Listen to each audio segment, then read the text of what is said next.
16ই ডিসেম্বরে আপনারা দেখেছেন সবার আগে বাংলাদেশ নামে একটি কনসার্ট হয়েছে ঢাকায়। নিশ্চয়ই আপনারা অনলাইনে দেখেছেন অথবা ফিজিক্যালিও কেউ কেউ দেখেছেন, হয়তো টিভিতেও দেখেছেন।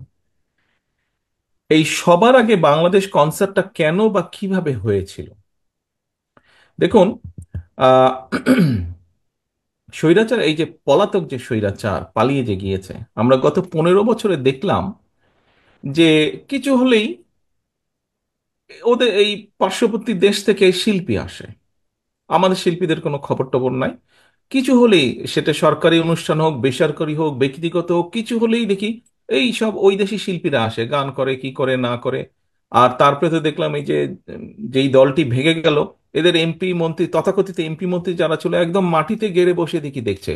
খুবই ইনসাল্টিং ব্যাপার ছিল, নিজেকে খুব ছোট মনে হতো যে এটা কি করছে এরা। আচ্ছা, তারপরে এরা পালিয়ে গেল। 5 তারিখে পরিবর্তিত অবস্থা হলো। মানে 15 বছর দেখেছি শুধু ইন্ডিয়ান শিল্পী আসে, ইন্ডিয়ান শিল্পী আসছে, আশ্চর্য ব্যাপার। দেশি তারপর শিল্পীদের খবরই পাই না। আচ্ছা, এই 5 তারিখের পরিবর্তন হলো। 5 তারিখের পরিবর্তনের পরে হঠাৎ করে দেখলাম, এতদিন দেখলাম দিল্লি থেকে আসতো, এখন দেখি ইসলামাবাদ থেকে আসা শুরু করলো। এ পাকিস্তানি শিল্পী আসে, এ এসে এই কনসার্ট করে, ও এসে এই কনসার্ট করে। তো একদিন সকালে আহ, ও, নাস্তা খাওয়ার টেবিলে আমি যখন নিউজগুলো দেখছি, হঠাৎ দেখি যে এক পাকিস্তানি শিল্পী আসবে। কেন পাকিস্তানি শিল্পী আসবে? সে আসবে বৈষম্য বিরোধী আন্দোলনে যে সকল ছাত্রছাত্রী আহত হয়েছে বা বিভিন্নভাবে ক্ষতিগ্রস্ত হয়েছে, তাদের জন্য ফান্ড রেজ করবে। সেই শিল্পী কোনো পয়সা নিবে না, সেই ফান্ডের জন্য যা পয়সা উঠবে সেটা সব তারা সেই ফান্ডে দিবে। কিন্তু ওখানে একটা ভিতরে লুকোনো ব্যাপার ছিল, বিপিএল এর খেলা ছিল। সেই বিপিএল এর খেলার নাম করে সেখান থেকে পত্রিকার নিউজে যা আমি দেখলাম, 3.5 কোটি টাকা সে নিয়ে যাবে বা নিয়ে গিয়েছে। সকালে নিউজটা দেখার পরে আমার খুব মেজাজ খারাপ করলো, খুব বিরক্ত লাগলো। আমি তখন আমাদের দলের যারা এই কালচারাল লাইনে যারা কয়েকজন জড়িত আছে, এরকম কয়েকজনকে আমি ডাকলাম। আমি ডেকে বললাম যে দেখো, সামনে 16ই ডিসেম্বর আমি একটি কনসার্টের আয়োজন করতে চাই ঢাকা শহরে।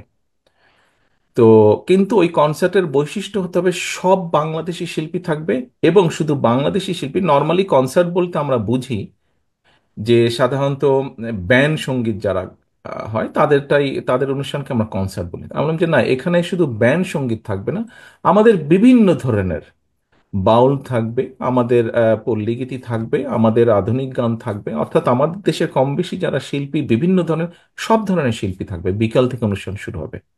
কোথায় করবে কোথায় করবে আলোচনা করে তখন আমিই বললাম যে কেন আমরা মানিক মিয়ার সামনে করলে সমস্যা কি হয়? আমাদের তো বিজয় দিবস। তো মানিক মিয়ার সামনে যদি বড় রাস্তাটা করি, মানুষজন আসবে, ও গান শুনবে ওই দিন, এবং এটার সাথে একটা সামঞ্জস্যপূর্ণ থাকবে। আলহামদুলিল্লাহ, আমরা অনুষ্ঠানটি আয়োজন করেছিলাম, এবং আলহামদুলিল্লাহ এখন পর্যন্ত কনসার্ট বলতে যা বোঝায় বাংলাদেশের সবচেয়ে বৃহৎ কনসার্ট হয়েছে এটা।